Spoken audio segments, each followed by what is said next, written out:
Welcome into Duval Daily, presented by GenJag.com. I'm Jordan Lugo. Thanks so much for tuning in here on Tuesday, February 13th. We have got a fresh new post-Super Bowl PFF Jaguars mock draft, really a mock draft for the entire league. You can go check it out at PFF.com.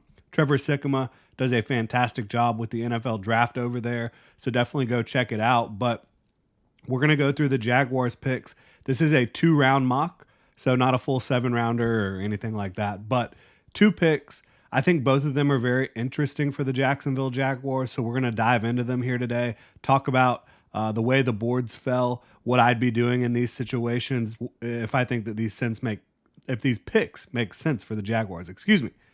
If you enjoy the content here, please like, subscribe, hit that notification bell. You can also check out genjag.com/shop, dropping a brand new tee today, limited release, available for pre-order only.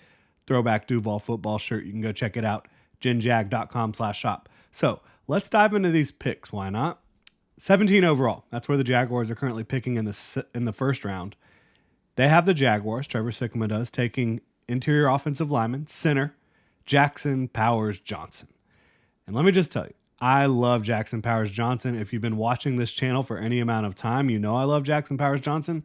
He is in tier 2 of the prospects on my board. He is 7th overall currently for me. In this class, regardless of position, 7th overall. So this is a guy I obviously value extremely highly.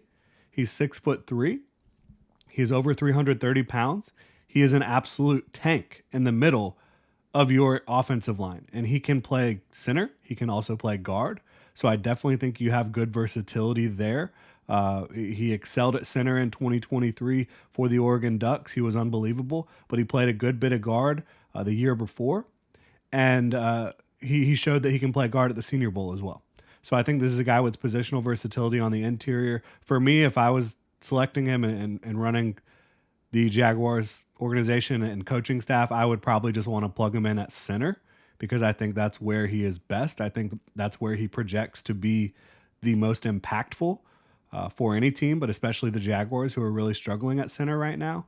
And this is a guy, look, he just turned 21 years old. Age is a factor in the NFL draft. And this is a guy that all of his tape is 20 years or younger, and all of his tape is dominant.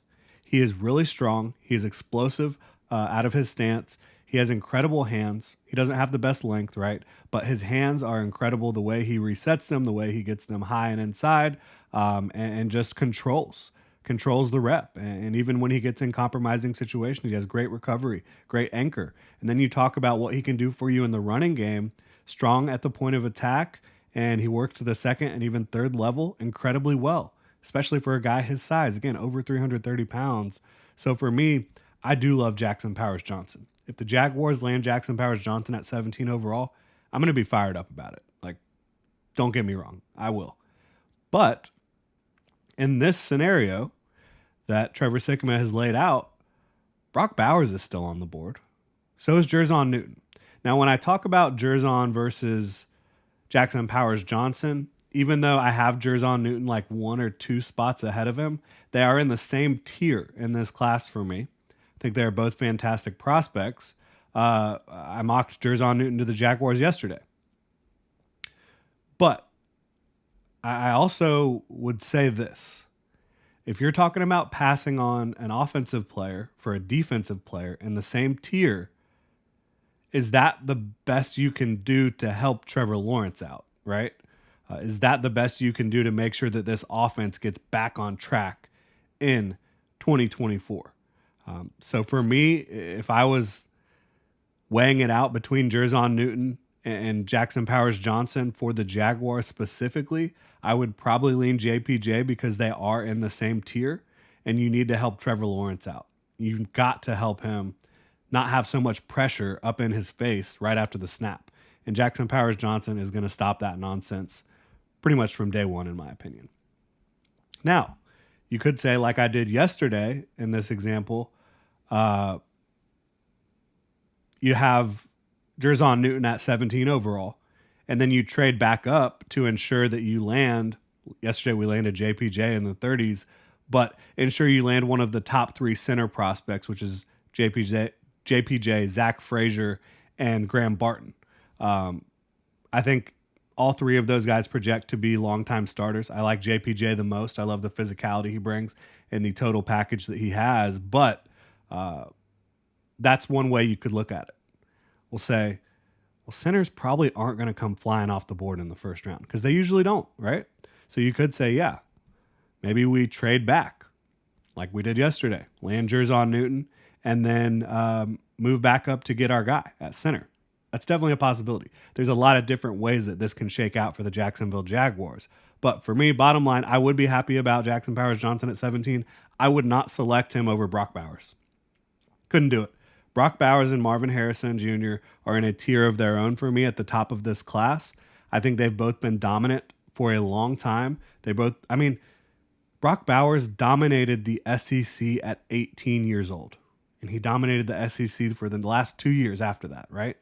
This guy is unbelievable in terms of his explosiveness off the line, his overall speed, athleticism, the way he can change direction, the nimble feet that he has at over 230 pounds, incredible hands, incredible toughness. He will block his ass off as well.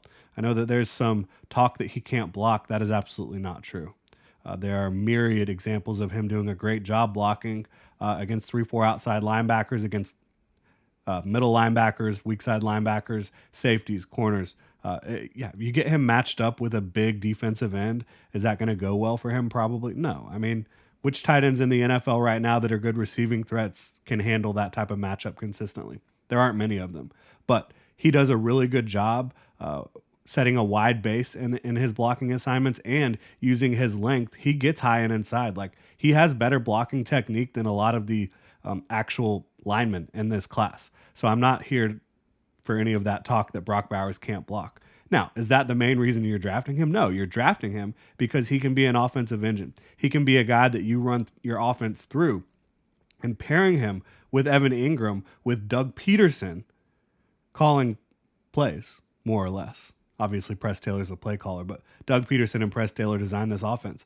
I think if you talk about giving Trevor Lawrence that type of skill set, I can't pass on that, and I'm willing to risk maybe missing out on JPJ and then making sure I land one of my other centers that I want to land in this draft. Or, again, you could address that need in free agency. I'm just not passing on Brock Bowers. I think this is a franchise-changing player for an offense. I think he would be by far the most consistent receiving weapon that Trevor Lawrence has. And then the fact that he can also block at a fairly high level means that defensive coordinators have to account for that. Is he blocking? Is he going out for a route? What are we doing? And you move him around the formation in the backfield. This is a guy that scored 5 touchdowns as a runner for Georgia. You move him around the formation, put him in the backfield, put him at H-back, put him at end-line tight end, put him in the slot, put him out wide. You can also have him in motion, and that creates chaos for defenses. I think Brock Bowers is just too good to pass on. I think he's a franchise-changing prospect. So, in summation, I would be fired up about Jackson Powers-Johnson at 17, but I could not pass on Brock Bowers, personally. Would I be pissed if the Jaguars do that? I'll say what I'm saying right now. I would not pass on Brock Bowers for Jackson Powers-Johnson, but I love Jackson Powers-Johnson, no doubt about it. At 48 overall, this is an interesting one, too. Another prospect I really like, wide receiver Ladd McConkey out of the University of Georgia. I love him. He is so good. He separates at an incredibly high level, very difficult to cover. And I think you talk about the modern NFL, you're worried about guys getting off press coverage. But in the modern NFL with bunch formations, with motion, I think there's so much you can do to mitigate press coverage. I think Ladd McConkey is going to be able to separate at all 3 levels of the field. I think he has very good hands. I think he's tough. He's never going to be the most physically imposing, but he can go out there and give good effort as a blocker as well. But for me, his game is pretty similar to Calvin Ridley's. They're similar size, similar just play style. They're guys that create separation.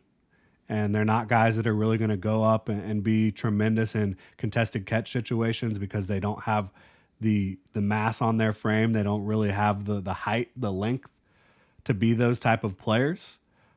But yeah, I mean, if you're talking about adding another guy that can separate at an extremely high level, that's never going to be a bad thing. It's not like they're completely redundant skill sets. You can have them out there on the field at the same time.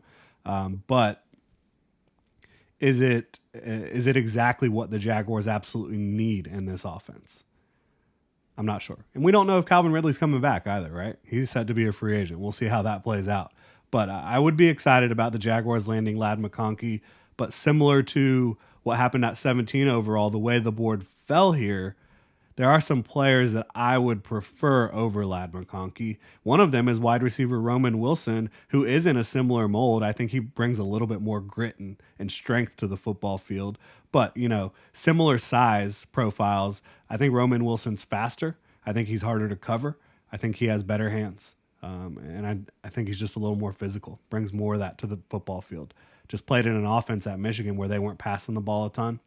So, yeah, Roman Wilson I would have over Ladd McConkey. I would take Javon Baker over Ladd McConkey right now. Wide receiver out of UCF. He's 6'1", 208, so he brings something the Jaguars don't exactly have. He has that physicality. He can play on the boundary, and he can go up and get the football at a high level. He's an explosive football player with strong hands that can absolutely make a lot of contested catches for you, but at the same time, he can separate, right? He has loose hips.